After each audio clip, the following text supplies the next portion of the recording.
আল্লাহর ঘর পবিত্র মসজিদ রক্ষায় এক পা নিয়ে শত্রুদের মোকাবেলায় লাঠি হাতে ঝাঁপিয়ে পড়েছেন এক মুসলিম তরুণ। তার নাম শেখ আমিরুল্লাহ। তিনি নেপাল মুসলিম পিস সোসাইটির চেয়ারম্যান এবং নেপাল কমিউনিস্ট পার্টির নেতা। ইতিমধ্যে তার এই ভিডিও সামাজিক যোগাযোগ মাধ্যমে ছড়িয়ে পড়েছে। ভিডিওতে দেখা যায় উত্তেজনা সৃষ্টির মাধ্যমে জোর করে একটি মসজিদে প্রবেশের চেষ্টা করেন একদল মানুষ, কিন্তু এক পা থাকা সত্ত্বেও শেখ আমিরুল্লাহ লাঠি হাতে আল্লাহর ঘর রক্ষায় ঝাঁপিয়ে পড়েন। তার অসীম সাহসিকতা দেখে ভয় পেয়ে যায় শত শত মানুষ। শেখ আমিরুল্লাহ মসজিদ বাঁচাতে লাঠি হাতে দৃঢ়ভাবে দাঁড়িয়ে থাকেন। তার এই নির্ভীক অবস্থানে ধীরে ধীরে পিছু হটে এবং ছত্রভঙ্গ হয়ে যায় সবাই।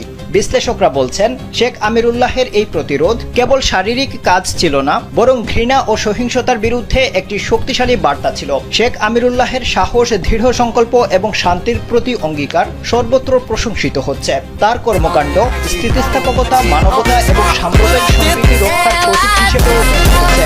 এর আগেও তিনি একটি সক্রিয় মানবিক উদ্যোগ গ্রহণ করেছিলেন, যার ফলে গ্রেপ্তার হওয়া একজন প্রতিবন্ধী ব্যক্তিকে মুক্তি দেওয়া হয়েছিল।